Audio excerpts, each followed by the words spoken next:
I am the admin of the Enid Maskers Facebook group. I grew up and raised my children here. I stay anonymous because this isn't one person that will be bullied by other groups. This is a group of over 750 people. Enid is in a dire health crisis that will have long-time implications. Enid City Charter states that commissioners have the right to create ordinances for health and safety, and the city of Enid shall enforce those ordinances. The 10th Amendment of the Constitution passes this power on to state and local governments. I am not sure why there has been so much of a willful disregard and passing on of responsibility for safety by a majority of our city council. It's disheartening. Most of us privately asked Ben Ezell to be our voice supporting an enforced mask mandate and group limits. We wanted him to get your attention. He did, and was ignored. Local doctors and health professionals have pleaded with you to impose an enforced mask mandate and group limits. They were ignored. Friends and family are dying and sick. This is us, our voices. It's time to listen. I contracted COVID on the 5th of November. Mine and my mother's have been very severe, and it's been hard. It's been real hard. I don't know. I just want everybody to know this is no joke. It's been real hard. And I just want everybody to, I beg people to wear masks and mandate the masks. It's silly. Why don't you just put a mask on? And do what you can. I don't know. I don't know what else to say. Y'all be safe, okay? My dad is a family practice doctor at Integris, and my mom is a physical therapist at St. Mary's. My family supports wearing masks, and you should too. Thank you for listening to medical professionals, and thank you for your time. I'm about too sick to talk. You might be wondering why I am on a call for the Enid City Council, and that is because my child's father is a full-time resident of Ward 6, which makes my daughter a part-time resident of Ward 6. In our faith, if you are a Christian, Jesus calls us to love our neighbor as ourselves. That's the second of only 2 commandments he gives to his people. There's a lot of statements being made, but at the heart of everything, that circumnavigates any argument. We can't claim personal liberty as a get out of jail free card to loving our neighbors. I hope that you will listen to the voices who have spoken before me who were ill, and the lady who couldn't even speak because she is so ill. Medical professionals are giving you recommendations for a reason. Listen to them. As a religious leader in this state, I plead with you to care for your sheep, to care for your flock, to lay yourselves down across the gate and protect your people. Thank you. I spent my day yesterday driving my husband, John, to Wichita, Kansas to get a COVID test and to get a treatment.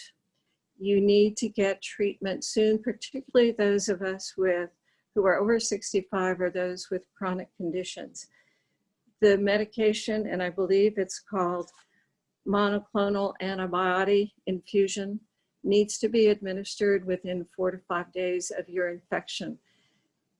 We waited a little bit longer, not sure what the symptoms were, and we probably waited a little bit too long.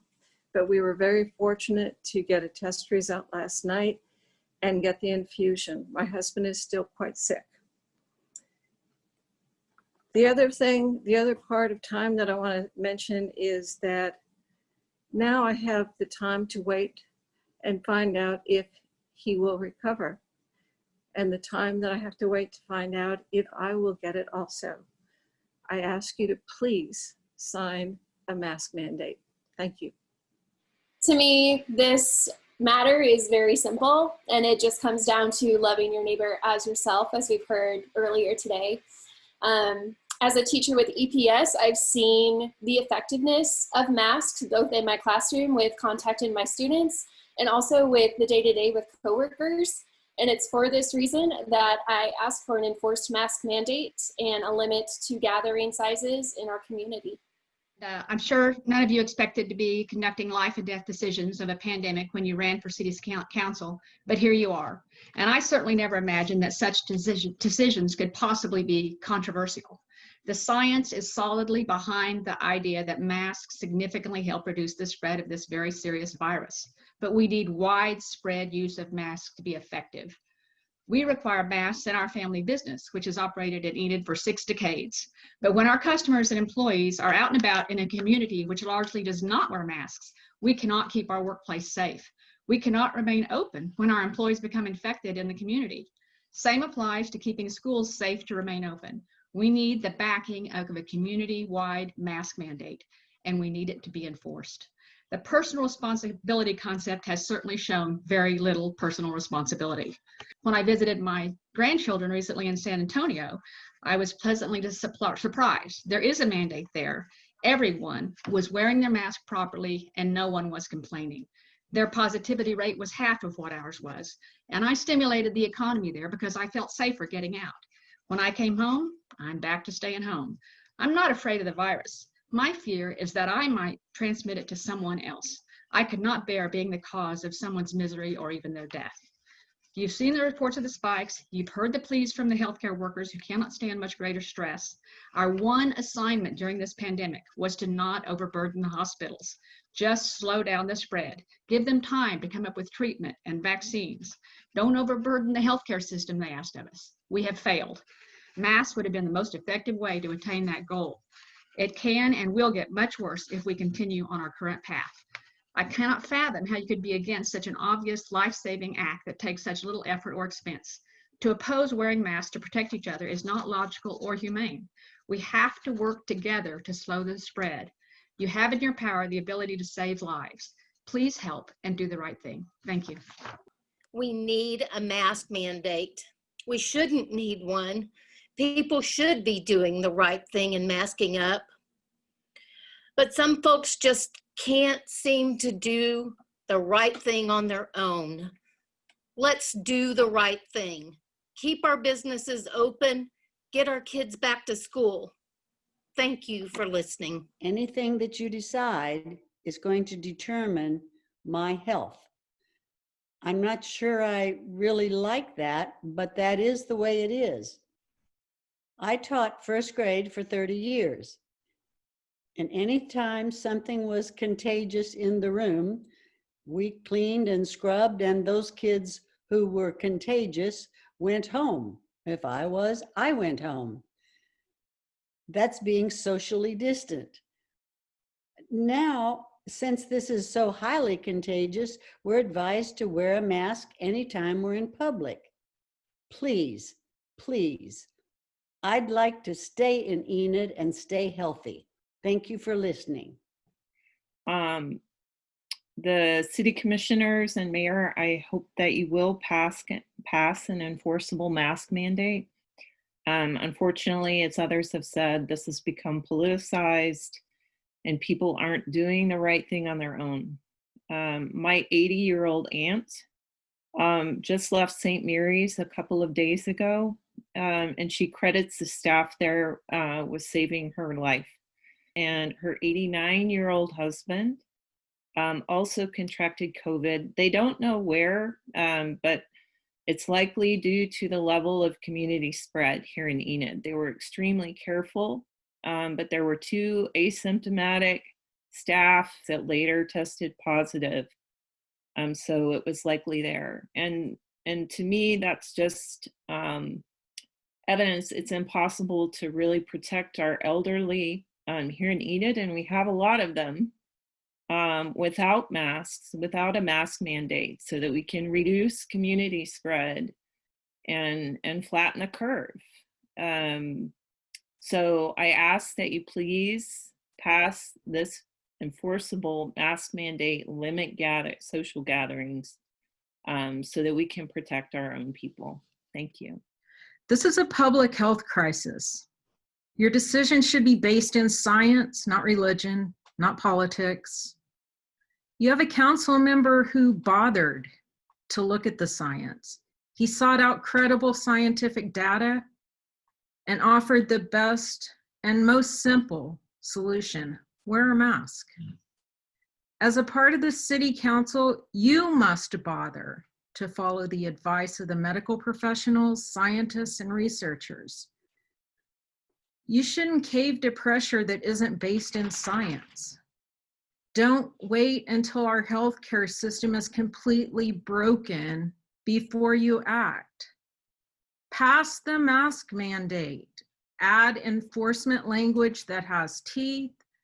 The Enid Police Department will do a great job enforcing a mandate if ordered to do so by their chief. Thank you. My comments today are important to me as I had a daughter and son-in-law who recently have recovered from COVID, and I had to care for their 10-month-old child for about 8 to 10 days. So this really directs me straight to the heart. The words I'd like to pass along to you are this. A wise man once said, "My right to swing my fist ends when it hits your nose." The same can be said for spreading a deadly communicable disease. None of us have that constitutional right to infect others. Being required to wear a mask in public is not a violation of any individual's civil liberties when it is for the public good, especially during a public health crisis. I am imploring you to pass a mask mandate with enforcement. It is in our community's best interest. Thank you. So in these circumstances, you must err on the side of caution and presume that masks work, because what weighs in the balance here are lives on one side of the scale versus a minor inconvenience on the other. That is not a call that you can afford to get wrong.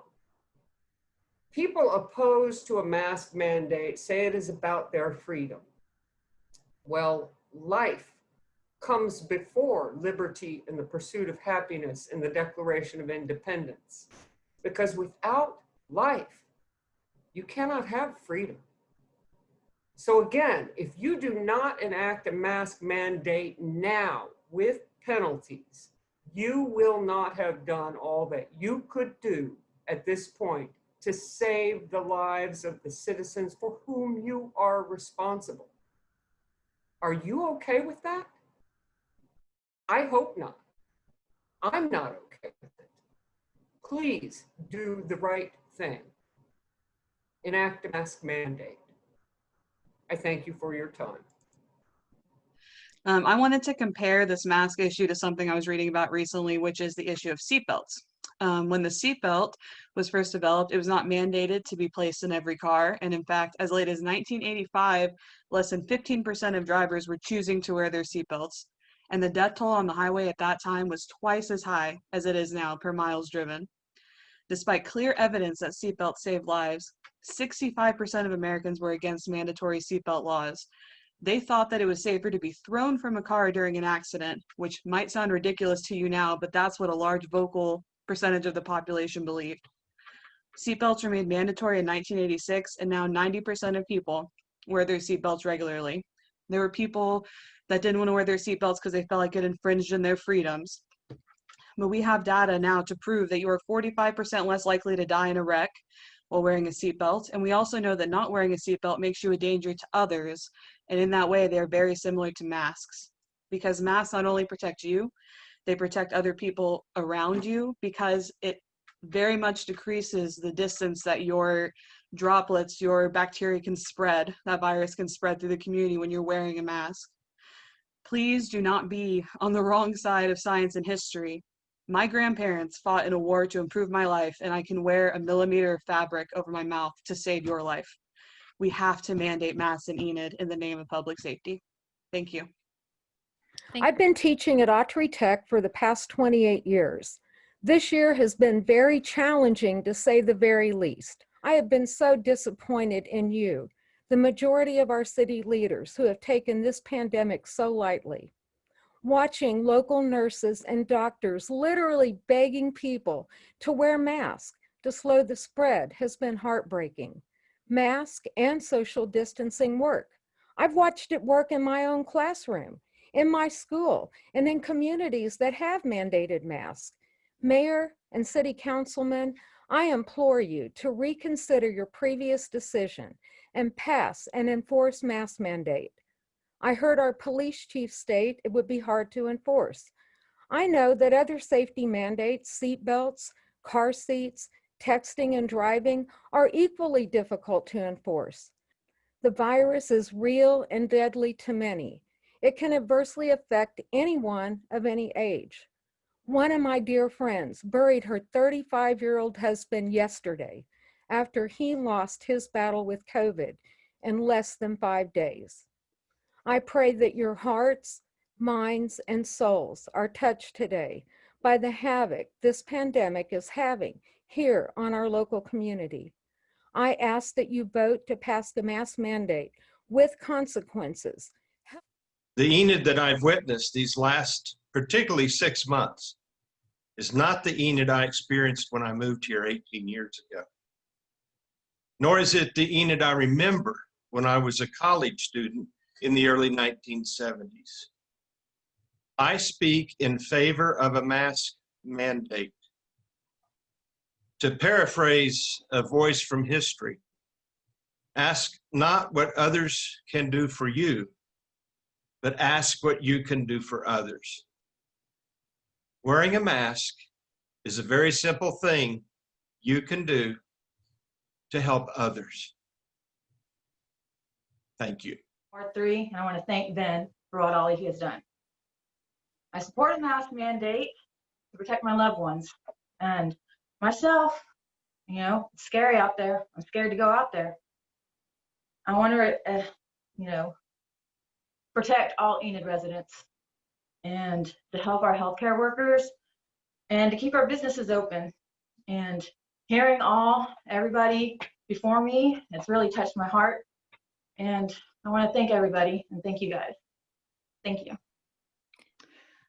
There are so many things about Enid that are based on the love of one another. We have communities like Loaves and Fishes, we have CDSA, we have hospital workers, teachers who are so dedicated that their extended families help with the things they need in their classroom. We have just a massive amount of generosity of spirit in this town, and I think that the voices need to be heard who are the voices of healing and of caring for other people. Not, we shouldn't be responding to a loud vocal group who come without the protection to protect themselves and other people.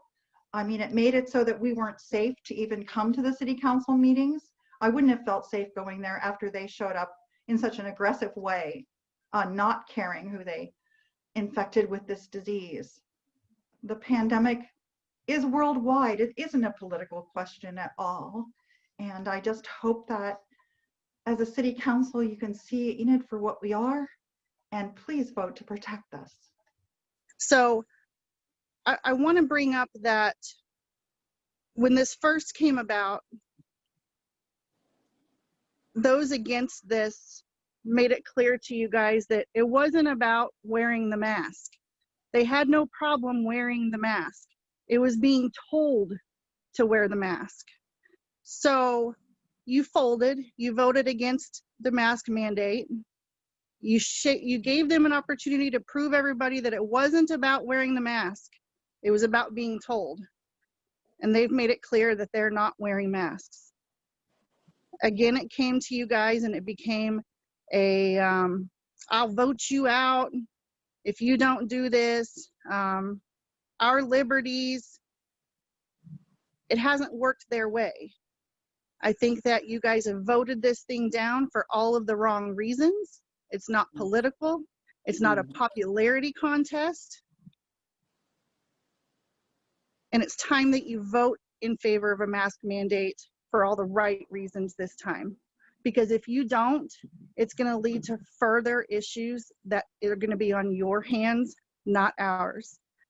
Several people are going to come to you and say, well, If masks work so well, then why do people in the hospitals and nursing homes keep getting COVID?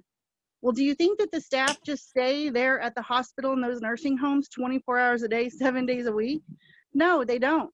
They have lives outside. They go home. They have to go grocery shopping. They may have children that go to school. That's how COVID is getting inside of those places, even though masks are in place. So I ask you please to pass the mask mandate. You have several anti-maskers out there that are going to say, well, there's places with a mask mandate and numbers still keep rising. And on the same hand, they're all over public social media saying, I won't comply, make me do it, force me to put a mask on. Well, you can't have it both ways. They need to be part of the solution, not part of the problem. Too many people are coming up with too many reasons not to wear a mask instead of coming up with the right reasons to wear a mask. I want to close out by saying that my Commissioner Norwood, I appreciate your support of this mask mandate. And I also would like to say something on behalf of all of those in Ben's ward. I do not know him. I do not know him personally, but despite the ill treatment that has been given to him and his family and his front yard, he is still out there trying to push for the safety of you. You people that have disrespected him, he is still looking out for you.